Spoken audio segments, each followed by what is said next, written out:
Happy Thanksgiving. Happy Thanksgiving. Anna.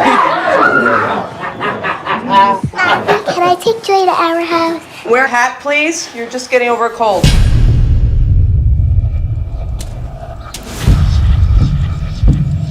Where are your sisters? I can't find them. Anna? Joy? I checked the entire house. They're not here. They weren't outside. It's starting to rain, I think. Dad, there was this RV, and they were playing on it. We thought there was someone inside. You wait here. Let me go. I couldn't find them! 911. Detective Loki. Do you have children, Detective? I'm gonna find your daughters.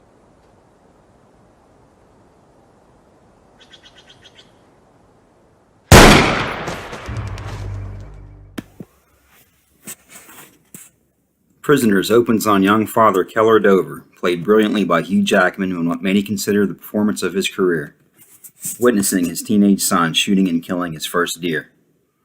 Keller is proud, all smiles, yet his son is unfazed, not particularly happy or unhappy, but doesn't appear to be as excited about this accomplishment as his father, perhaps guilt-ridden for taking the life of a defenseless creature. On the drive home, after once again congratulating his boy on a fine job, Keller expresses the importance of being prepared in this world, of being a man independent and not held prisoner by the cruel world around you. It's in these opening scenes the director explores such concepts as hunting for your own food, providing for the family as the hunter-gatherer and man of the house, as a rite of passage between father and son.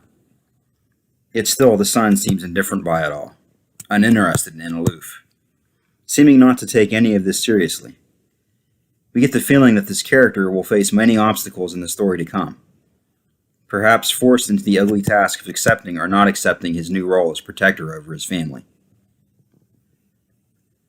As they make it home, Keller's wife Grace, played by the great Maria Bello, is seen preparing her son's freshly cleaned venison for dinner, and interacting with their best friends Franklin and Nancy Birch, played by Viola Davis and Terrence Howard. It's the type of bond between a white and black family not typically explored in most modern films. We get the feeling that these are blue-collar people who came up on the same streets and are lifelong friends. The movie cracks right along at a steady pace as we are quickly introduced to these very likable characters in a sort of warm and homey environment, having fun and enjoying each other's company. All is well with the world, or so it seems. Without warning, Keller and Franklin's daughters are both abducted on the street directly in front of Franklin's house. And it happens fast, before Keller or the audience can process what's just occurred.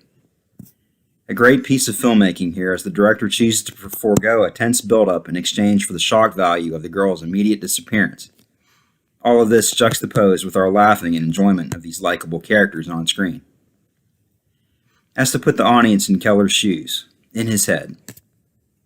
Despite his credo of always being prepared, Keller quickly discovers that nothing in this world could have ever prepared him for this moment. But his instincts as the overprotective father kick in. As soon as his daughter is out of eyesight, he's called into action, frantically combing the neighborhood for his daughter. His worst fears are slowly becoming reality.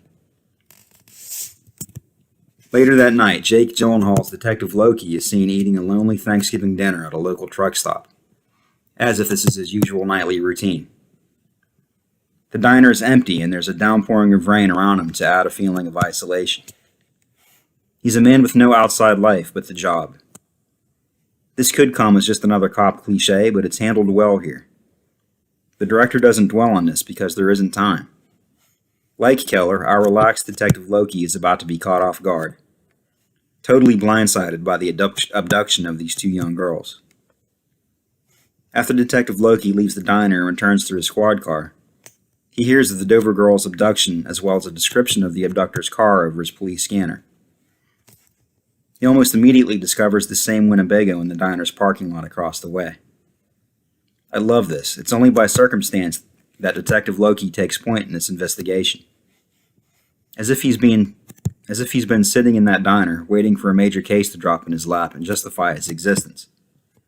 It was during this scene that I all but expected Loki to get the usual phone call while eating dinner, alerting him of the girl's disappearance and sending him to the Dover house to interview the parents.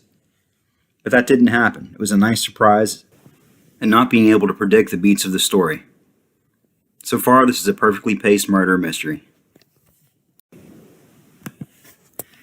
Strong interrogation scene between Detective Loki and suspect Alex Jones, played by Paul Dano, a slow-witted local boy discovered in the suspicious Winnebago.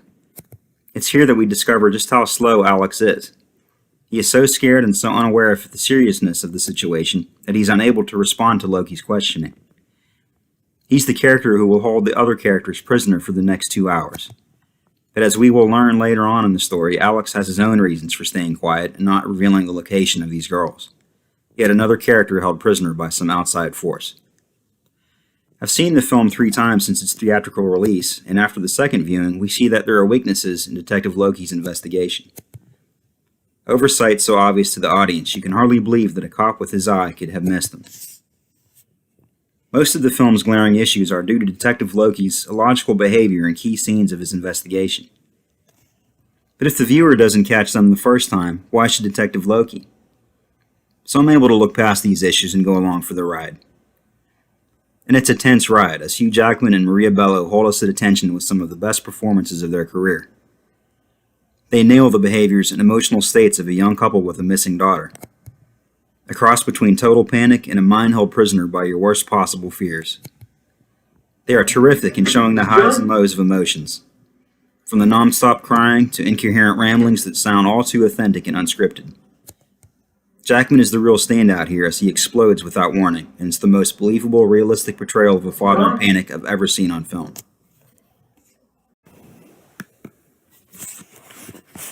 Prisoners is a terrific character study and tense family drama.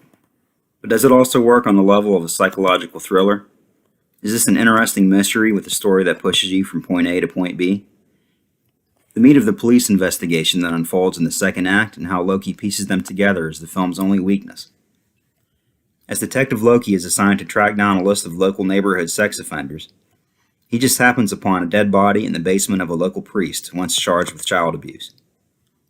It's there where he discovers the long, decomposed body tied and duct taped to a chair, obviously planted there by the priest himself. From a fellow screenwriter's standpoint, it's a very convenient scene, very hurried and expository. It's all a bit hard to swallow, but can't help but feel intrigued by what's to come. After suspect Jones is released, with no physical evidence linking him to the abductions, Keller decides to take matters into his own hands. As we've already seen at the beginning of the movie, Keller's a man who lives by his own rules, expecting only the worst from the world. A borderline doomsday conspiracy nut who's prepared for every ugliness the world has to offer. A man who can't come to terms with the idea of failing his own family. Christy Lemire and Ben Mankiewicz of What the Flick believe the overall concept of these characters all being held prisoners as being heavy-handed, beaten over the heads of the audience. But it never bothered me because I was invested in the performances. The pain of these characters was palpable, believable, and was the glue that held the story together. We feel for them. So many scenes of the 4 parents breaking down, collapsing, and falling to their knees. It's hard to watch, and you feel their pain. It's because of this we're on the edge of our seat, waiting for the return of these 2 children. And we see the frustration of Detective Loki slowly coming to a boil, as none of this investigation or the evidence he's gathered seem to make logical sense. This, along with constantly butting heads with the couldn't-care-less police captain, push him to the brink. This case means something to him.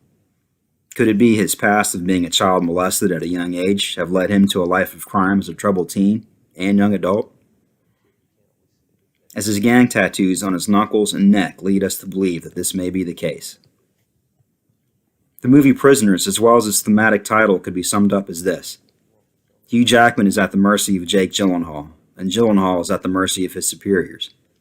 All of them at the mercy of the kidnappers.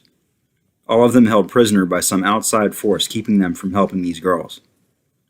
For the character of Franklin, played by Terrence Howard, it's the mental anguish and guilt over the abduction of Alex Jones versus his protective role of a loving father who would go to any lengths to protect his children. A fight between right and wrong. It's his character that best represents Keller's own reluctance in torturing a boy who may be innocent. Sure, it's all a bit heavy-handed, but it's a great characterization by screenwriter Aaron Guzikowski. These are well-written characters who are all invested in seeing the return of these 2 girls. It has more thought and consideration than any two similar genre films combined. It also has a great atmosphere. Cinematography by Roger Deakins is hypnotic. You see the cold, dreary Pennsylvania landscape in which all of this plays out, and it's a beautiful sight to behold. It's also a powerful character drama. An almost great movie tainted by the contrivances of a 90s-type mystery thriller with hints of Seven and Silence of the Lambs. There should have been a bit more care in the police investigation and thriller aspects of the script. There's one scene involving trunks full of snakes that left me shaking my head in the theater and still bothers me to this day. It's such a strange visual and very off-putting.